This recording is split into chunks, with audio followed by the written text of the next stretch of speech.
All right, let's talk about the performance appraisal. You know, that meeting that can sometimes feel less like a conversation and more like a final judgment.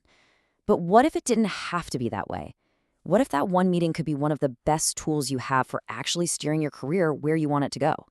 Well, today, that's exactly what we're going to do.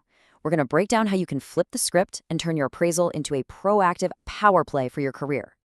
So let me ask you this. Does this sound familiar? You walk in, you sit down, and for the next 30 minutes, maybe an hour, feedback just sort of happens to you. It feels like a monologue, right? A one-way street where you're just a passenger. If that sounds like your experience, trust me, you are not alone. But here's the good news. It really doesn't have to be that way. And this is the secret. It all starts with a huge mindset shift. We need to stop seeing the appraisal as this one-sided rating, a passive judgment on everything you did in the past. Instead, we're going to reframe it as a two-way discussion, a proactive dialogue all about your future and your growth.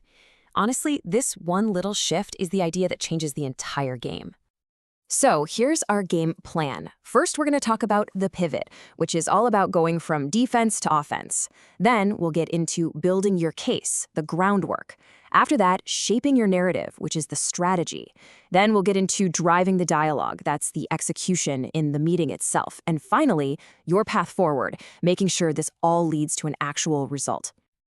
Okay, section 1, the pivot. Look, so many of us walk into an appraisal on the defensive, ready to justify our actions. We're going to flip that. We're going on offense. And the secret weapon here? It's not about being confrontational. It's simply preparation. Solid, thorough prep work is what lets you completely change the dynamic of that conversation before you even set foot in the room. That leads us right into section 2, building your case.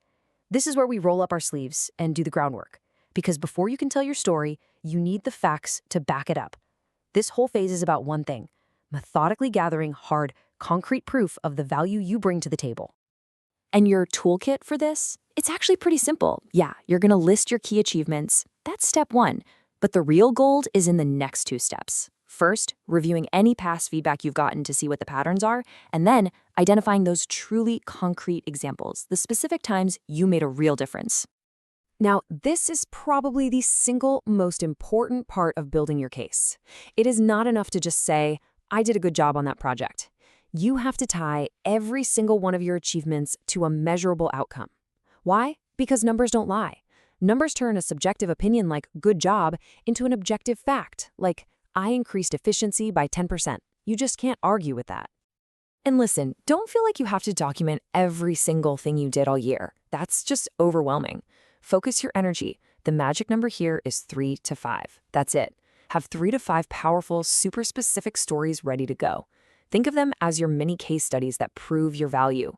You want to be able to talk about what you did, and more importantly, what the result was. Okay, so you've collected all your facts, all your numbers, all your evidence. Awesome. Now comes the fun part, shaping your narrative. This is where you switch hats. You stop being an archivist of facts, and you start being a storyteller. You're going to weave all that evidence into a really compelling story about you. And a super simple but really powerful way to do this is to structure your self-evaluation just like this. For every key goal you had, you state the achievement, and then, the most important part, you state the impact. This format is great because it forces you to be so clear and so direct. It just makes your value jump right off the page. You know, being proactive and confident doesn't mean you have to pretend you're perfect. Actually, it's the total opposite. Pointing out a couple of areas where you want to improve shows incredible self-awareness, and that's a huge strength. But here's the key. Don't just point out a weakness. You have to also present your plan to grow. It shows you're taking ownership of your own development. So before you even walk into that meeting, you need to decide, what's the headline? What are the 2 or 3 key messages you want your manager to walk away with? Is it that you're ready for more responsibility? That you're aiming for a promotion? Or maybe you want to develop a very specific skill? Get crystal clear on what you want the outcome to be. All right, it's game time. Welcome to section 4, driving the dialogue.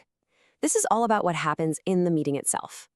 All that preparation we did, it's earned you a seat at the table as an equal partner. Now it's time to use that position to ask the right questions and steer the conversation toward your future.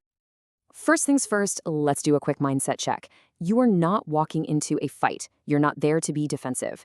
You're walking into a collaboration. Go in with a totally open mind, be ready to really listen, take some notes, and ask questions. Your goal here is to build a partnership, not to win a battle. So, here's your first power question. With one sentence, you pivot the entire conversation from being about the past to being about the future. It immediately shows you're ambitious, you're thinking ahead, and you want to align your own growth with what the company needs. It's such a constructive, forward-looking question. This next question, this one is all about clarity. By asking what metrics and outcomes matter most for the next year, you are eliminating any guesswork. It makes sure that you and your manager are 100% on the same page about what success actually looks like. No more ambiguity. And finally, this is a brilliant question because it frames success as a team effort. It shows that you're thinking proactively about what you'll need to succeed, and it reinforces that collaborative spirit we talked about. It basically says, hey, I am all in on hitting these goals, and I see us as partners in making that happen. We've made it to the final and, honestly, most important step, your path forward. Because let's be real, a fantastic conversation is only fantastic if it actually leads to something. This last part is all about making sure that great dialogue gets turned into a concrete, actionable plan. So before you leave that room or before you hang up that call, you have to do this one last thing. Take 30 seconds and just recap the main points. What are the goals we agreed on? What are the key expectations? Are there any follow-up actions? This simple step makes absolutely sure that you both walk away with the exact same understanding of what's next. And that really brings us to the final thought I want to leave you with. Your performance appraisal is just 1 hour. Yeah, it's an important hour, but it's still just one. The real question is, what are you going to do with the other 2,000 or so work hours you have this year?